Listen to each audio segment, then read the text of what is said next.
The agenda does not have scheduled breaks, so please take them as you need on your end. If you would like to ask a question or respond to a discussion, there are two methods for this. You can select the hand raise button, which looks like a little hand in the webinar program, and then I will unmute your phone and indicate to you when you are unmuted and that you have the floor. You can verbally ask your question.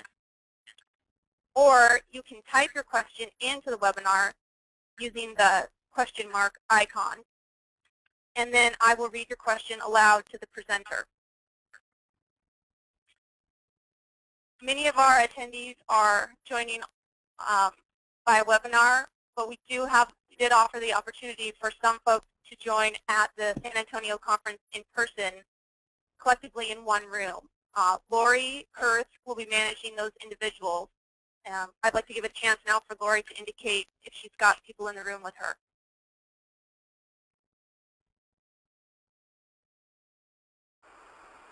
We have 3 people here. We have Louisa Evers and Richard Johnson with BIA, as well as myself. Okay, so if you individuals in San Antonio, Florida have questions, you will be bringing them to Lori for her to bring up in the webinar format. Okay, so let's do a quick practice on the hand raising. If you have found the hand raise button, go ahead and raise your hand now. We'll practice having you do that.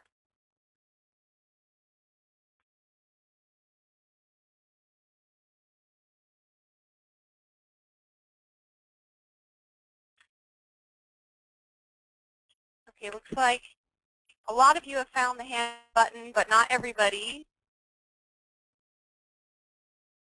Go ahead and raise your hand if you found the button. And you can lower your hand as well, or I have as the coordinator, I have the ability to lower it as well. So I see some of you have raised and then lowered it. It looks like most of you have that figured out. So I'm going to go ahead and lower everybody's hand now.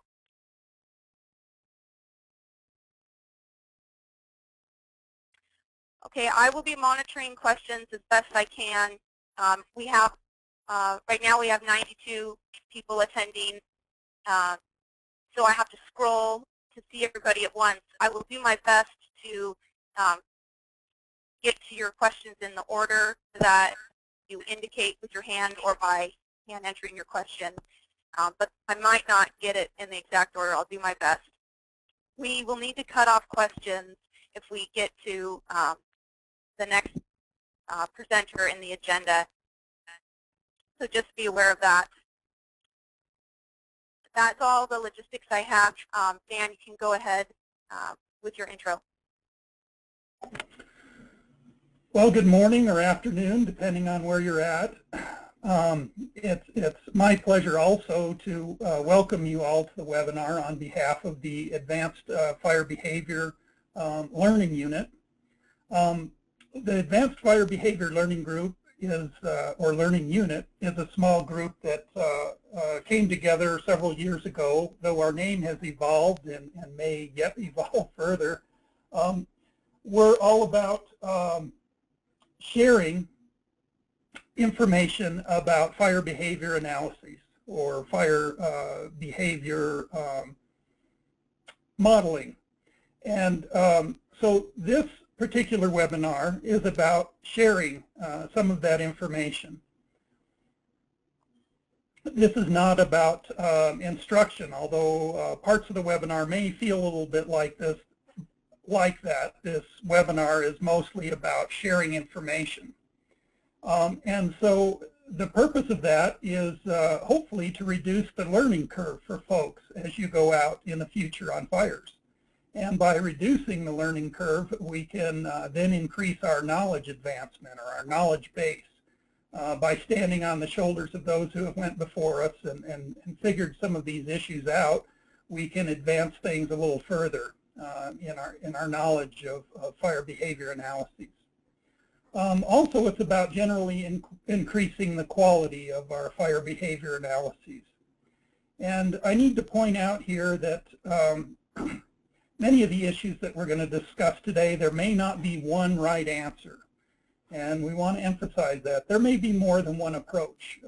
So hopefully what we present today is not presented as this is the only way to do things. We hope we've got many bright people out there who hopefully will find new and innovative ways to deal with some of the issues and challenges that we face as fire behavior practitioners. So with that said, I want to point out also that this particular webinar is something that we would like to do on a yearly basis. And we, whether it's done as a webinar or other format, that's still something we're trying to sort out. But there are many, many topics that could be discussed in this type of webinar, and there's just simply not enough time. So we chose two to discuss, and we may get a little bit of time at the end to maybe wade into some other topics, but we'll see how the time goes. So if we don't cover some topic that is near and dear to your heart, we apologize. Hopefully we'll get to it in future presentations. And lastly, I want to just briefly discuss the challenges that we face in trying to put on a webinar such as this type. Morgan has mentioned many of those. This webinar allows us to reach out to people all across the country and doesn't require travel, and so that's one big advantage. The disadvantages are we may not have the time to get to everyone's questions, and so not everyone will maybe be able to express their thoughts or their opinions. And the other issue is, as Morgan unmutes people, we may not be able to hear people, and this may be for several reasons. Maybe their phones are muted on their end, may just be technical problems, that there's too much background noise, or other technical issues. We apologize for that. If we run into that, we're just going to have to move on. So we ask you to be patient with us as we try this platform for delivering this webinar, kind of an after-season AAR.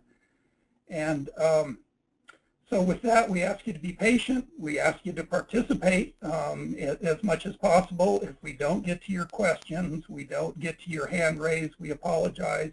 Just realize that we've got a lot of people participating, and we're going to try to do our best to facilitate this type of information sharing with this platform.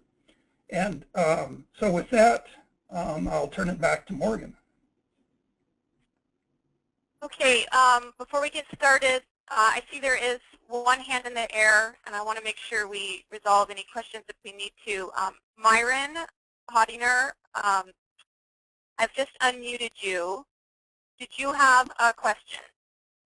No, I think my hand is in the wrong position. I just changed it. How's it showing now? You're good now. Thank you. Okay. All right. So we'll get started with our first presentation. Tammy is going to introduce Zeke. Good morning. This is Tammy Parkinson. I work for the Wildland Fire Management RDNA. Our first presenter today is Zeke Zeal, and he is a fire behavior specialist who works for the Alaska Department of Forestry. He's an FBAN and an LTAN, and then he's also a retired DNR state employee as well. He's going to give us how to use or how he's used or tweaked the use thereof of fire behavior modeling with the Canadian Fire Danger Rating System. So Zeke, if you have more to add, feel free, and we'll turn it over to you. All right. So I appreciate the opportunity to talk about fires in Alaska. After a big season like this, a lot of you probably have some perspectives on it. I'll first ask Morgan, can you hear me? Do you think the group can hear me? I can hear you, Zeke, and I see your PowerPoint. All right, thank you. I think one of the things that I found over the 3 seasons that I've worked in Alaska is that managing FSPro analyses is a real challenging subject. It has been a challenging subject in years before I arrived on scene, and folks have spent a lot of time trying to calibrate these analyses to provide useful information to fire managers. In my tenure up there as the fire analyst with predictive services, I've spent a fair amount of time looking at a variety of things, and among them is the role of ERCg in FSPro analyses. And so I'm going to start off by talking about that. I'm also going to point out a little bit about Alaska's fire season and the year-to-year variability in it.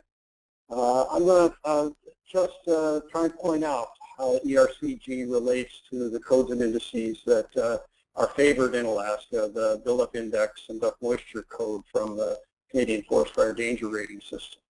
I'll show a couple of analyses, one from earlier in the season in late June and another later in the season in early August to sort of demonstrate the effect of that ERC distribution and its depiction of the Alaska fire season. And finally talk about some of the ways that we've considered adapting ERCg time series to better represent our expectations for a given fire in a given fire season. So a quick review of the role of ERCg in FSPro analyses. It's certainly a critical element in the analyses.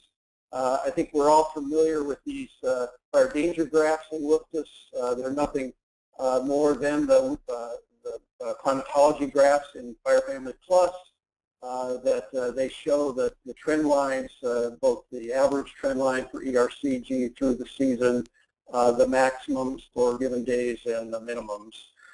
And that's historic climatology, however you frame it, both in months of the year and years that you include, is critical to the way FSPro interprets them and produces particular weather streams. It defines the range of fuel moistures, burn periods, and spotting potential using the values in that ERC classes table. And that range of variability is related to the climatology and history that's reported in the weather records at that weather station. The third thing it does is it imposes a daily threshold for active fire spread. And if you look at the time series graph that's offered at the bottom of the ERC table or the ERC classes table, you'll see a time series graph. You bring that up and you'll notice something like this that I just brought up. And in fact, the gray area is, the top of the gray area is the threshold below which, if ERC of a particular stream finds itself below that line, it will not predict any growth on those days. It also provides an easy way to incorporate forecasted weather.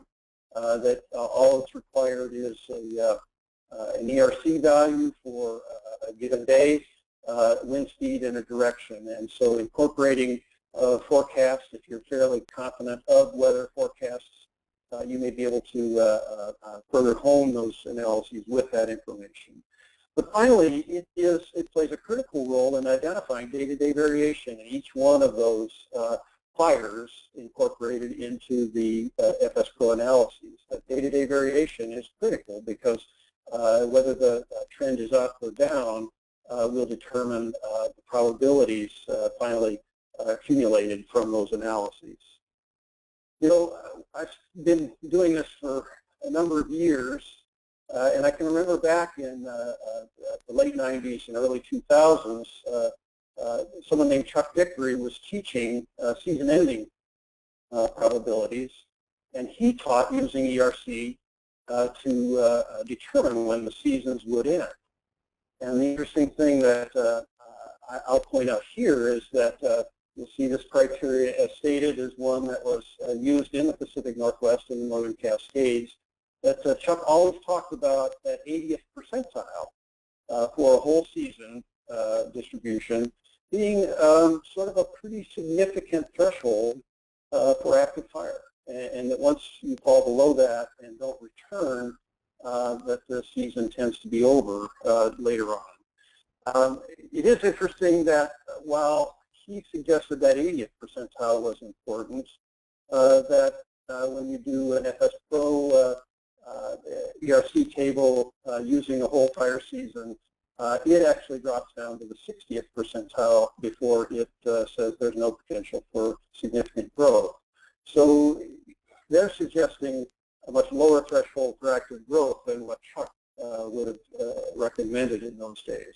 You'll notice, of course, that with this time series that you can think about your analysis period, the 14 days or 7 days, whatever it is you have put together, how that fits into that distribution.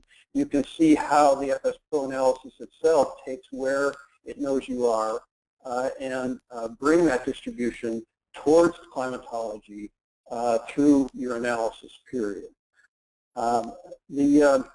The thing that's interesting about that is that the way that time series relates to the climatology and those thresholds imposed by FSPro, you get a number of active burn days distributed across each of these classes, and that distribution is now readily available to see once the analysis is completed. And with that time series that I just showed, where it started above the 97th percentile and stayed largely up there, that in fact it produced among all of the burn days, or all of the days across all of the fires, 256 of them in this case, 77% of those days in the climatology became burn days.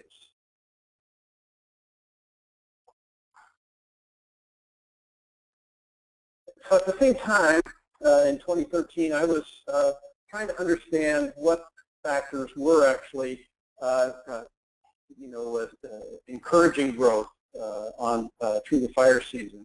And I did a lot of this, where I would line up streams of weather and codes that we pay attention to. They're color-coded here, as you would understand, and identified which days had significant fire growth based on daily situation reports and other information that we could discern. And you can see they produced, in fact, here early in the fire, started on the 25th, you can see where significant fire growth occurred, that there in fact were 5 over a 15 or 16-day period of time here when that fire was first most active. I did that for a number of fires and began to share that information with folks in 2013. But I thought it was important to try and relate this to the typical fire season. Dan Burroughs, back in the late 80s and early 90s, actually divided the fire season in Alaska up into these 4 stages. Obviously, the early stage, sort of pre-greening, was when it was largely grass-driven kinds of fires that were somewhat limited by the fuel conditions underneath forests and other types. But once you get into the peak fire season, which is certainly related to the long days of late June, this dust-driven stage was really related to long, hot, dry, and windy days when we would have lightning fires started on the landscape, and much of our growth is found in that time frame. The cumulative drought stage comes later. Obviously, it's related to whether or not you have significant rains. You can see that the red line here, which is just the buildup index trend line, shows a dip in mid-July, and that's fairly common, where we'll get some sort of softening of the conditions with a rebound more in late July and early August, followed by the shortening days and perhaps more cured fuels and wind-driven conditions later into September. I will point out that also we have this tremendous variability from year to year, and one of the real challenges up there is trying to determine, are we going to be one of the 9 years when not much happened? Or are we going to be some of the 6 out of the 15 years when more than 1 million acres, 5 of these actually burn more than 2 million acres in those years? And so trying to understand how that frequency, how that probability plays into our analyses is pretty important. I will talk about the fact that our peak fire season occurs here in late June. You can see this gray distribution here shows this large peak in late June related to the solstice. But during that period, it's also fairly green, and that this episodic growth, I think, is dramatically affected by that green-out condition. It's largely keyed by fire activity in black spruce, and in fact, other fuel types, the hardwoods, the tundra, fire scars are much less receptive during that peak fire season. Now, certainly, we have long burn periods, and that certainly contributes to these extremely large growth events that can occur on given days. But that does fall back pretty quickly, and by August, probably our burn periods are more typical to those periods that you tend to forecast in the lower 48. And again, in August and September, cured fuels and drought kinds of conditions tend to influence and make other fuel types more receptive to fire growth, changing the growth pattern habit. One of the things I was able to do in this was to actually come and conclude a frequency of growth days that I think is represented in our climatology and our landscape. And you can see here that in the peak year among those last 15, the blue line represents 2004, that in that sort of outlier year, we had approaching 5 days a week in these peak periods of late June and early July, and nearly 4 days again in mid-August. The four largest years you can see is represented by the red line, shows that trend still rises significantly in late June, representing perhaps 2 to 3 days per week. And then you see after this lull that I talked about, there's again a significant increase in the number of days, the frequency of active growth days that begins to decline as the days shorten and the overnight periods tend to mitigate fuel conditions.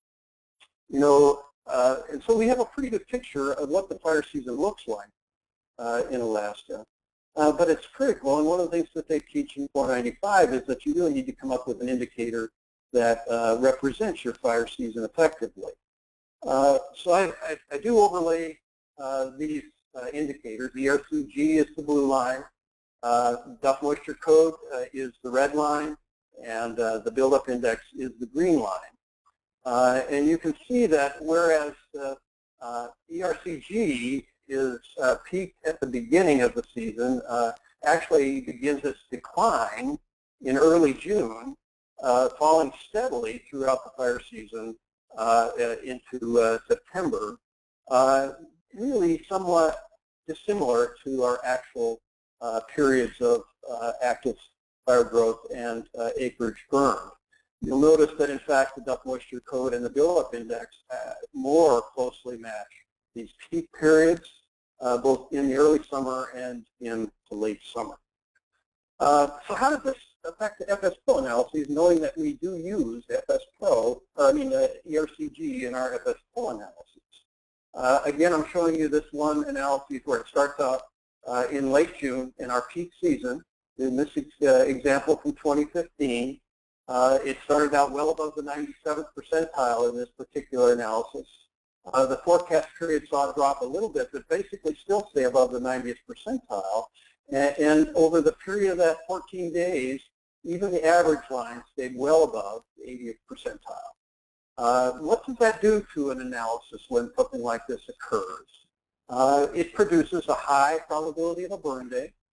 And in fact, it also, in this case, and we're seeing this time and again, it heavily loads the very top bins.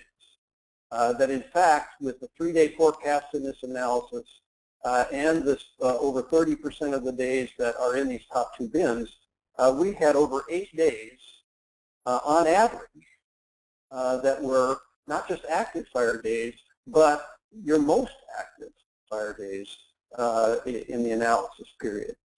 On the other hand, looking at how the ERC drives the analyses later in the summer, you can notice that, in fact, you're starting out down here well below the active burning threshold, and the forecast stays below, and the time series trend line approaching historic averages stays well below the burning threshold, the active growth threshold.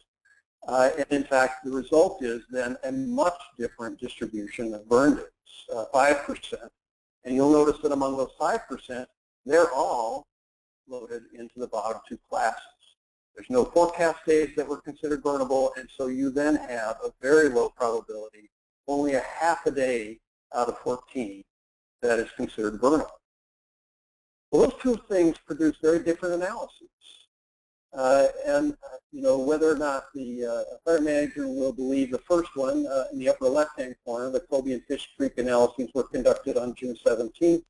That fire had a Type 2 team assigned to it and got moderating rains. Certainly never reached even the red distribution there, red contour in the distribution. But I don't think there was any doubt that people were very comfortable with the kind of analysis that provided.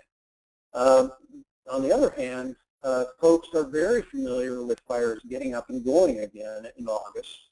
And this distribution that comes fairly frequently, given the ERC distribution, showed a much different outcome in that August 14-day analysis.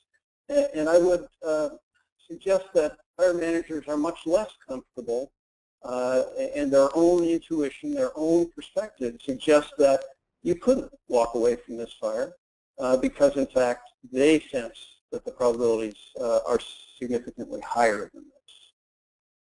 So what do we do about it? That we spend a lot of time calibrating our analyses and our inputs to arrive at something that we think is believable and repeatable. But as I mentioned before, you oftentimes in the early season see these distributions with very high probabilities of a burnable day, perhaps significantly different than what we know to be true. And later in the season, we see that the probabilities are much lower, suggesting perhaps something much less than we know to be true. But one of the things that I'm suggesting people consider doing is to more actively manage the ERC classes and the threshold values in them to acquire something more in tune with their understanding of how frequently fires actually grow. I think that if you look in many parts of the country, in fact, that most of fire growth occurs on a relatively few number of days, and that assuming a distribution like this top one is probably not always most representative of the conditions you have. I've shown people how you can reduce the number of ERC bins to reduce that probability. In this case, I reduced to 5. I eliminated the bottom 2 bins so that there were only 3 and arrived at a 47% probability of a burn day.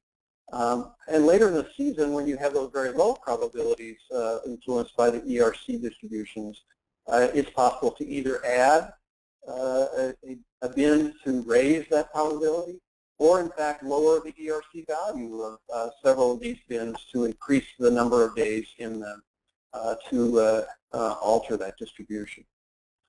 I'll say the last thing I'll mention here before I turn it over to Morgan for questions and other comments is that given how successful we are using the buildup index and the depth moisture code among the Canadian indices in the fire weather index system, I did an analysis using MODIS detections and identified MODIS growth days associated with the nearest weather station.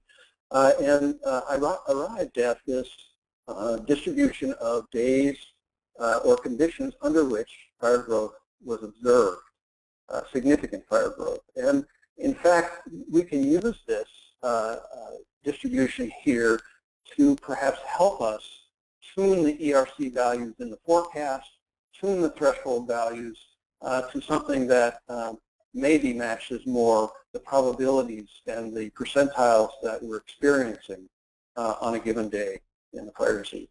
So those are the two things that I've mentioned here. There's certainly only two of the tools in the toolbox that you may consider to make those adjustments, but I certainly think these are important big dials in the analysis tools when you want to right-size the kinds of fire growth events you have and the frequency with which they occur. So with that, I'll pass it back to Morgan and hope I didn't take too much time. Okay, thank you, Zeke. And Tammy Parkinson will be helping facilitate questions and discussion as well for this section.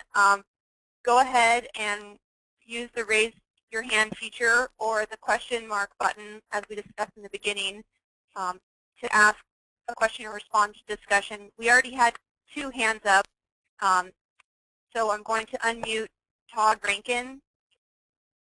Todd, you are unmuted. You had your hand up. Did you have a question? No, I didn't. Okay.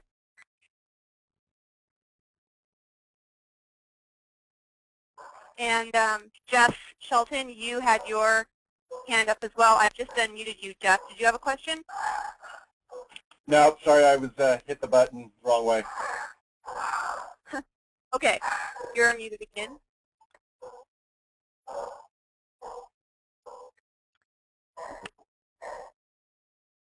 Okay, there is a question in San Antonio with Lori. You can go ahead, Lori.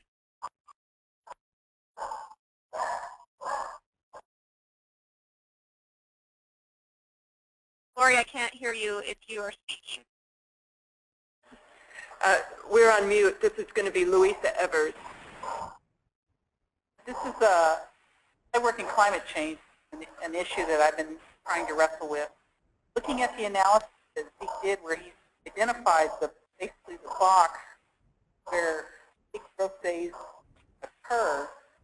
Anybody starting to look at how climate change may alter the number of days you're in that box in the future, to start thinking about what climate change is going to do to fires in the future?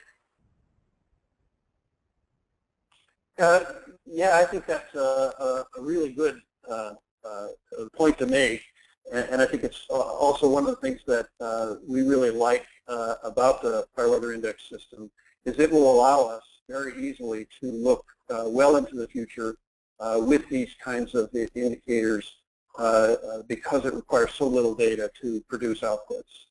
I only used years from 2001 to 2013 in this analysis. So, in fact, we've already seen a significant shift since the year 2000, actually since the late 90s, we've seen a pretty dramatic shift in the number of years with more than 1 million acres burned.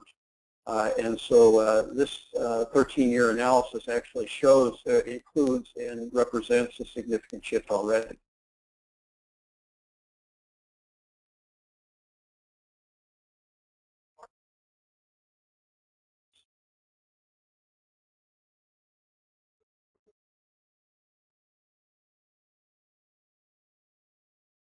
Okay, Zeke, we've got another question that was typed in, but I want to make sure we answered Louisa's before we move on. Was there any follow-up, or does that answer your question?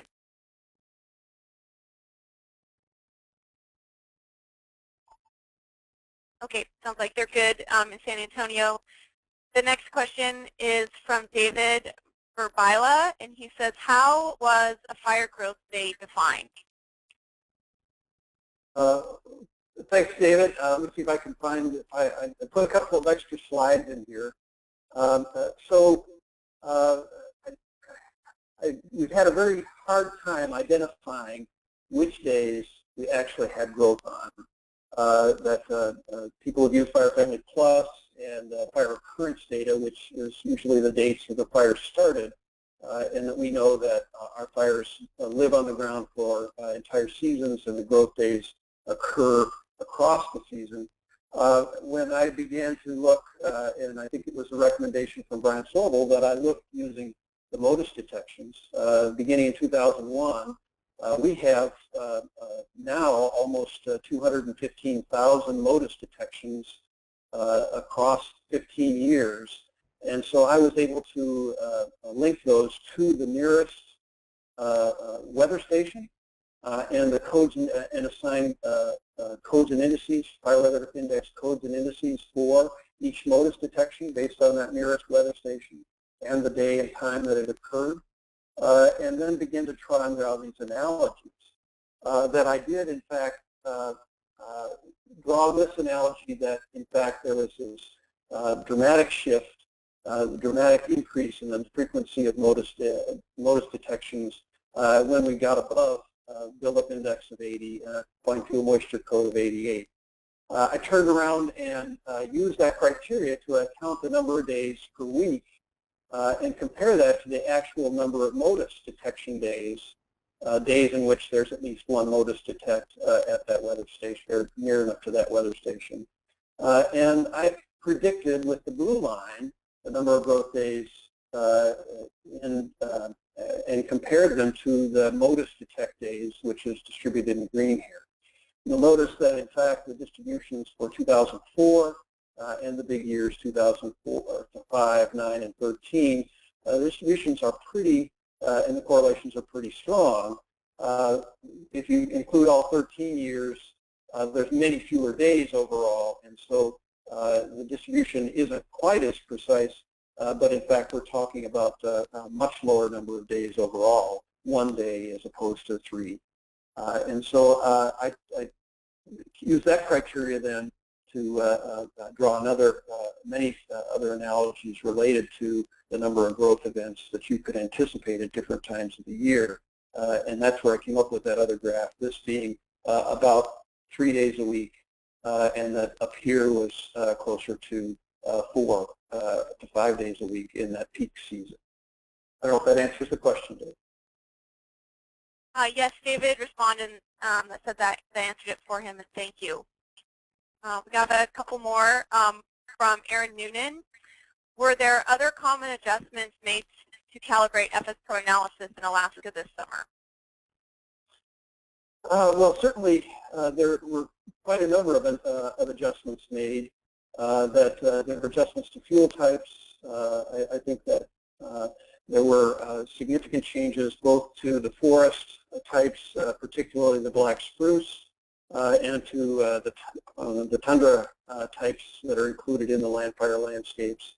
The black spruce changes were oftentimes made to increase the rates of spread and the fire activity. The changes to the tundra tended to be to slow them down to a degree. I think there were also changes, as I mentioned before, related to the season of the year, that by default, I think the maximum burn period is 5 or 6 hours in an FSPro analysis.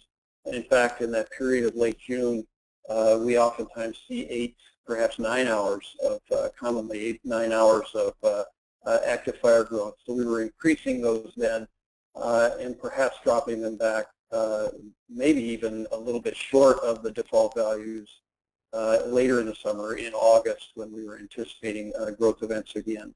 I think that there were certainly beyond those kinds of things, we pretty commonly, the analyses work that people did in years prior to my arrival put a lot of time into understanding the spotting probability values, and we actually used very commonly in the top bins a pretty high probability. And for the major growth days using short-term and near-term, we will be up near the maximum allowable, maximum advisable spotting probabilities that are included in these analyses. I'd say those are probably the most commonly applied, but there certainly were a wide range that folks were making. Thanks, Zeke. Thanks, Zeke. We have another question from Karen Folger. She asked, where did you get the MODIS fire detection frequency data? So at RSAC, and forgive me if I, remote sensing and I can't remember the rest of it, but if you Google ERCg and fire detections, it'll bring you to that page. There is a database of MODIS detections. You can download them as shapefiles and use them that way. I do understand that perhaps there is cleaner data, more updated and available data that I haven't tried to access yet, but certainly there is increasing numbers of sites where you can acquire this data, look at it, and increasing ways that we can look at it. MODIS and now VIIRS is an excellent way to identify both when and where active fire growth, active fire burning is actually occurring.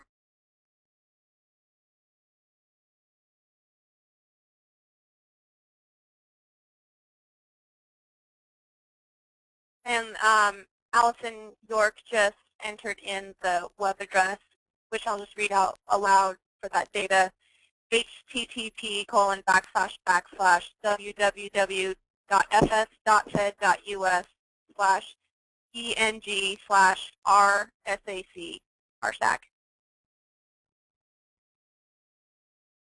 And I'll pass that on to the organizers so they can send it out when they send out the link to the recorded webinar.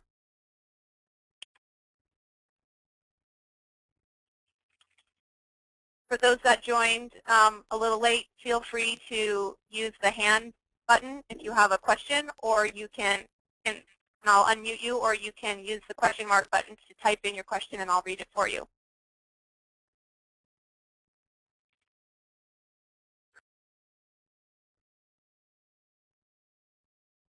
Hey Zeke, this is Tammy. I have a question for you. So when you're looking at the predictive services graphs that come out of Jeremy Solin's shop in Boise, is he, when he's using the computations for that, that's ERCg behind the scenes of the table above, or is he using the BUI and DMC? So this is the graph that Jeremy produces is simply an acreage account, and he's producing using the incident management situation reports to identify how many acres burned that week in Alaska, or perhaps actually the report includes all the geographic areas. So there is no weather in here. It's purely acres burned, and so it's reporting he uses some statistical analyses that the gray distribution is the range of normal acres burned that he talks about, and as I mentioned, there's quite a range of variability in Alaska, but certainly the average line is the gray dashed line here, and the highest average is in late June. There's this fall off, as I mentioned, in mid-July with a rebound in acres burned in late July and early to mid-August. But there is also this wind-driven spring peak that occurs before we have green up related to dead grasses and fine fuels. So there is no weather or codes and indices built into Jeremy's graphs. It's purely an acreage summary. Okay, great, thanks.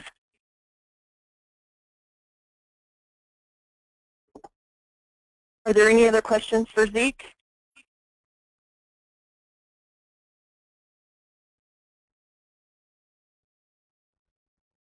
No, I'm not seeing any hands or question marks, Tammy. Okay. Zeke, thank you for your participation. Great presentation. Really appreciate your efforts going forward. I'm going to turn it over to Erin. We're running just about 5 minutes ahead of schedule. Hopefully that's okay. Erin, do you want to take it from here? Sure. Thank you, Tammy. So this is going to